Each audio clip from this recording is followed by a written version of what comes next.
এখানে আপনারা দেখতে পাচ্ছেন এই যে 2 ফিট বাই 1 ফিটের একটি অ্যাকোরিয়াম।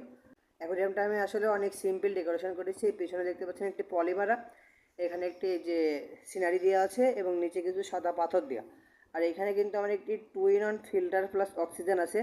এই উপরে দেখতে পাচ্ছেন যে আপনারা এই যে একটি হাওয়া উঠছে, ওটা ছিল অক্সিজেন, এবং তার নিচে যে সাদা সবুজ হচ্ছিল খাঁচি মতন দেখছেন, ওইখানে যে পানির যে টানটা সৃষ্টি হয় তার ফলে সমস্ত অ্যাকোরিয়ামের ময়লা ওই সবুজ জিনিসটার ভিতরে জমা হয়, যার ফলে আমার পানি অনেক কম পরিষ্কার করতে হয় এবং অ্যাকোরিয়াম অনেক কম ময়লা হয়। আর এই যে একটি হলুদ শামুক আপনারা দেখতে পাচ্ছেন, যে শামুকটা আসলে কাচের ময়লা খাওয়া এবং পানির বিভিন্ন ময়লা আবর্জনা খেয়ে অ্যাকোরিয়ামটা পরিষ্কার রাখে।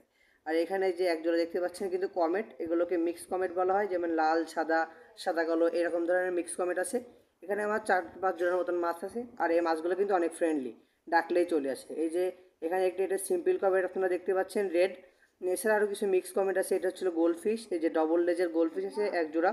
তাছাড়া ছিল কিছু মিক্স কমেট আছে আমার অ্যাকোরিয়ামে। আর এর মধ্যে কিন্তু এই যে নীল দেখতে পাচ্ছেন রেডিয়াম পাথর, এগুলো আসলে অন্ধকারে জ্বলে। এছাড়া এই যে গোল্ডফিশ আছে এবং এরা কিন্তু প্রচণ্ড ফ্রেন্ডলি হয়। এখন আমি এদেরকে একটু অল্প খাবার দিব। এখানে মাছগুলো কিন্তু আসলে খুবই সুন্দর। এগুলো এই যে আমি এখানে গাপ্পি মাছের খাবার নিছি। অনেকে বলে যে বড় খাবারটা ভালো হয় বড় মাছের, তবে আমার মতে ছিল ছোটো খাবারটা দিলে মাছ ভালোভাবে হজম করতে পারে এবং মাছের আসলে অ্যাক্টিভিটিটা খুব ভালো থাকে।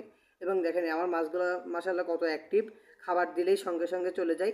আর কেউ যদি আসলে এমন রঙিন মাছ পালা শুরু করতে চান, তবে আমার মত হচ্ছিল সর্বপ্রথম আপনারা গাপ্পি মাছ দিয়ে শুরু করবেন। যেটা ছিল মিক্স গাপ্পি, খুবই সহজলভ্য, 20 থেকে 50 টাকা জোড়া আপনারা পেয়ে যাবেন। এই মাছগুলো কেনার পরে আপনারা প্রথম মাছের সম্বন্ধে কিছু ধারণা পেলেই আপনারা এই ধরনের গোল্ডফিশ বা মিক্স কমেট এগুলো সহজেই পালন করতে পারবেন।